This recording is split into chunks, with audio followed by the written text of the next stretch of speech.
This is the Churnet Valley Railway, operating on part of the former Churnet Valley Line, and today all the power we need is being provided by number 5197, an S160 locomotive built in America as part of the Allied war effort and exported to China, where it worked for half a century until 2009, when it was shipped to the UK. After a full overhaul, it started work here 6 years ago, becoming the first S160 train to run in the UK since the war years. Historic, but not as historic as the line itself, of course, which was opened by the North Staffordshire Railway a century before the loco was built in Ohio, USA. Like so many others, it was a victim of the beaching cuts in the 1960s. Today we're travelling from Froghall Station to Ipstones and back, a round trip of about 21 miles, and as we depart Froghall Station, the southern terminus of the railway, it's worth recalling that the whole station has been rebuilt by the Churnet Valley Railway volunteers to a former North Staffordshire Railway style. The cosy waiting room, tea room repays a visit, believe me. As we leave Froghall, we cross over the River Churnet and pass by the site of Froghall Wharf, where the Colden Canal used to join the railway. The canal was closed in 1961, but it too has since been restored by volunteers, and it's popular with boaters and walkers, although recent government cuts put it back at risk of closing. The railway and canal share the Churnet Valley most of the way to Cheddelton Station, and both were built to transport limestone from quarries of Colden Low to Stoke-on-Trent and beyond. First stop is Consell Station, in a secluded part of the valley, surrounded by woodland. Claimed by some as the most picturesque station in Britain, it's also home to one of the smallest signal boxes in the country. As we continue our journey along the valley of the River Churnet, the busy industrial past of what is now a very bucolic route is visible in the historic mills and cottages that once served the pottery, iron and copper industries here.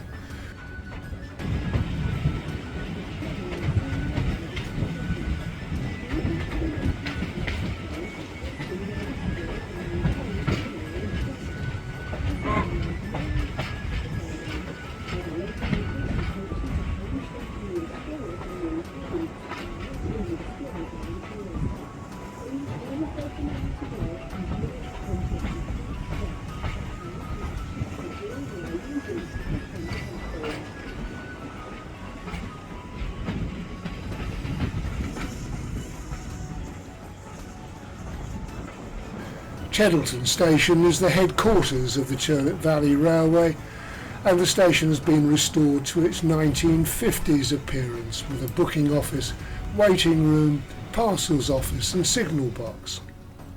Here you can find the locomotive sheds and workshops and visit a small museum telling the history of the railway. Now, from Cheddelton we head towards Leek Brook Station, where the line will soon take the railway into Leek itself. But today we join the branch line to Ipstones, a branch opened a few years after the death of Queen Victoria as a light railway to serve the rural communities and quarries along the way.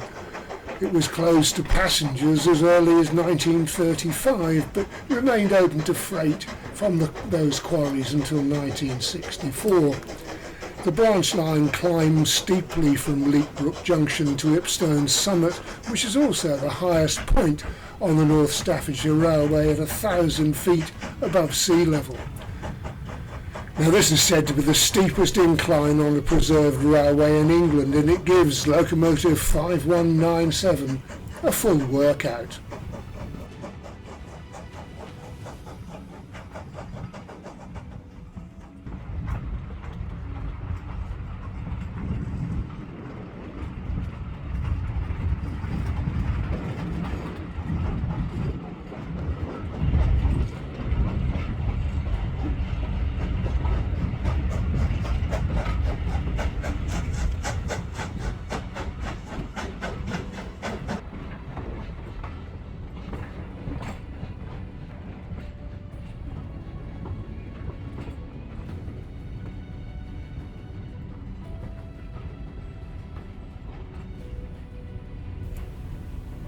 Ipstone Station is currently the end of the line with a runaround loop for locomotives. The station was demolished after its closure, but there are now plans to rebuild it.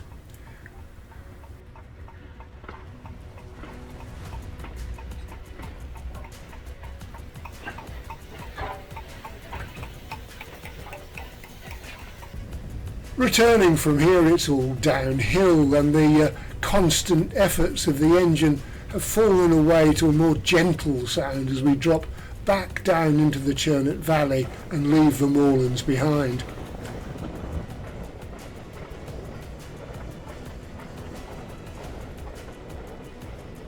We slip back through Cheddleton, Consul, back to Froghall, and ready for another run along the valley and up the bank to Ipstones with another load of travellers.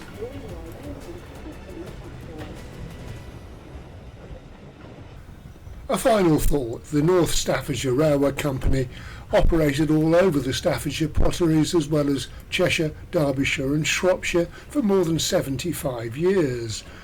It was known for its distinctive locomotives and a large fleet of carriages, wagons and vans painted in a chocolate and cream livery. The company even operated steamboats on the River Weaver and the Trent and Mersey Canal, as well as horse-drawn buses and trams in Stoke-on-Trent. The Churnet Valley Railway as it stands today is just a tiny part of what was once a wonderful public network covering a big part of the Midlands. Wouldn't it be wonderful if we had it all working again? Well, perhaps not the horse buses.